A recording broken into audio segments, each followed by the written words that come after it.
Colour দেখেন সেই রকম হয়েছে। খাচ্ছে এখন মাংসটা। কেমন হয়েছে বলো, কেমন হয়েছে? ইফতারের পরে খুবই সুস্বাদু হয়েছে।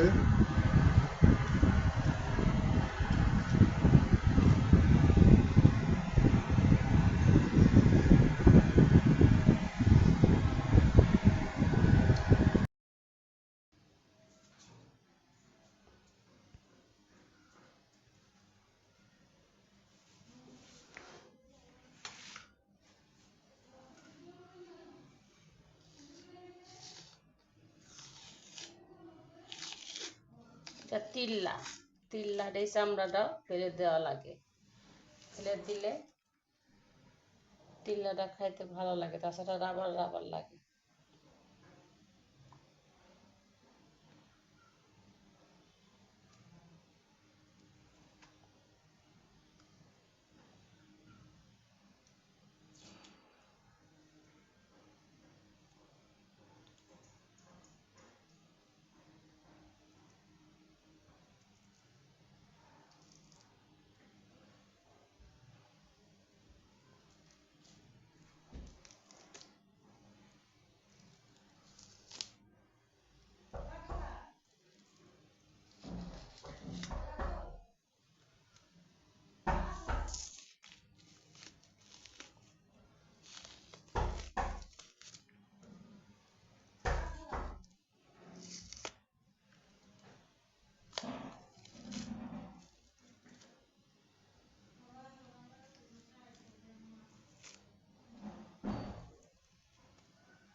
এই যে ময়লাগুলি বের হলো, এই তিল্লা থেকে এই ময়লাগুলি বের হলো।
কাটা হয়ে গেল।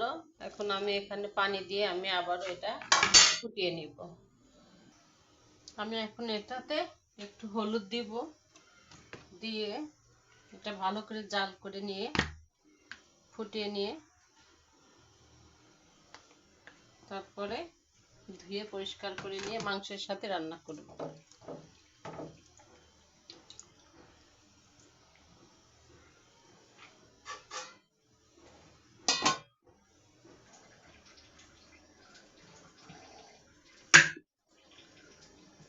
মাংসগুলি প্রেসার কুকারে রান্না করব, তাই প্রেসার কুকারে আগে মাংসগুলি দিয়ে নিলাম।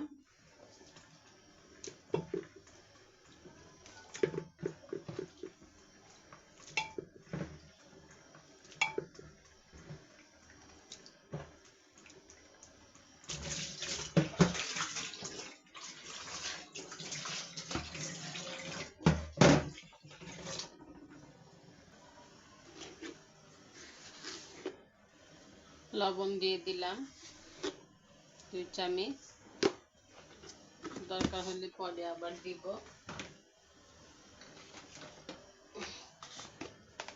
এখানে মরিচ গুঁড়া দিয়ে দিলাম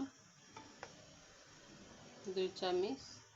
ঝালটা আমরা কমই খাই, যে যেমন খাও ঠিক সেভাবে দিলে ভালো হয়, কারণ আমরা মরিচটা কম খাই, আমরা মরিচটা কম দিই।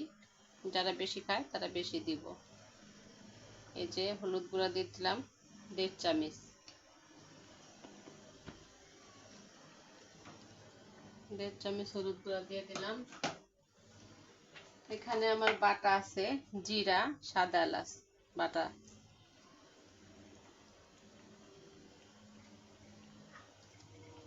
জিরা সাদা এলাচ বাটা দিয়ে দিলাম।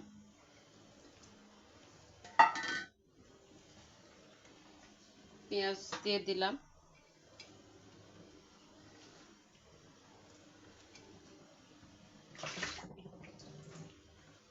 আমি এখানে দিব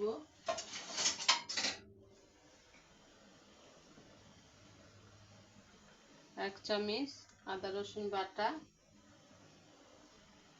2 চামচ দিলাম। এই সর্বমোট 3 চামচ দিয়ে দিলাম আদা রসুন বাটা। এখন এখানে তেল দিয়ে দিব। তেলটা আমি কম দিব, পরে লাগলে আবার দিব, কারণ মাংস থেকে চর্বি আছে, মাংস থেকে তেল বের হবে, তাই তেলটা আমি কমই দিলাম। দারচিনিটা দিয়ে দিলাম, তেজপাতাটা দিয়ে দিলাম। এখন আমি মাংসটা আস্তে আস্তে হাত দিয়ে নাড়বো না, আমি এটা দিয়ে নেড়ে কষিয়ে নেব। এইভাবে মাংসটা আমার মাখানো হয়ে গেছে। আমি এইভাবে হাত দিয়ে মাখতে পারি না, এই জন্য আমি ছুরি দিয়ে চুলায় বসাই দিয়ে এটা দিয়ে এইভাবে মাখিয়ে নিয়েছি। আমার মাংসটা মাখানো হয়ে গেছে। এখন আমি এটাকে সিটি দিয়ে নেব। মাংসের মধ্যে কলিজাগুলা দিয়ে দিলাম।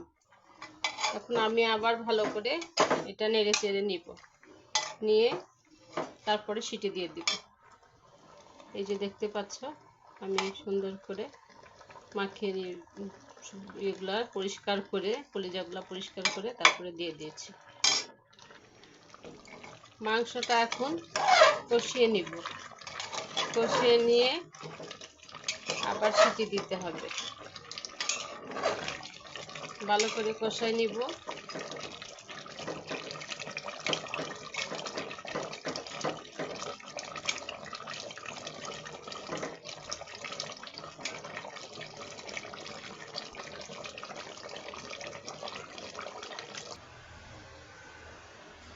মাংস হয়ে গেছে।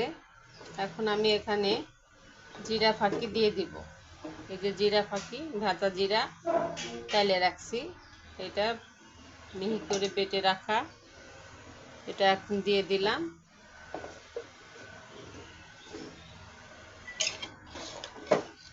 এখন এটাকে মিশিয়ে নিব, মিশিয়ে নিলেই হয়ে গেল আমার রান্না। এই আমার গরুর মাংস রান্না হয়ে গেল। গরুর মাংসের সাথে হাফ কেজি কলিজাও দিয়ে দিয়েছি। কলিজা দিয়ে, হাফ কেজি কলিজা দিয়ে গরুর মাংসটা রান্না করলে সেই ভালো লাগে। তো তোমাদের কাছে কেমন লাগলো কমেন্ট করে জানাবা। আর যারা ইউটিউবে দেখবা তারা সাবস্ক্রাইব করে দিবা, আর যারা ফেসবুকে দেখবা তারা অবশ্যই আমাকে কমেন্ট করবা, এবং রিপ্লাই কমেন্ট 3 জনকে রিপ্লাই কমেন্ট করে লাভ রিয়েক্ট দিয়ে আসবো। 10 জনকে লাভ রিয়েক্ট দিবা। এতে তোমারও ভালো, আমারও ভালো, আমারও এঙ্গেজমেন্ট বাড়বে, তোমারও এঙ্গেজমেন্ট বাড়বে। ভালো থেকো সবাই বন্ধুরা, ভালো থাকো সবাই। আল্লাহ হাফেজ।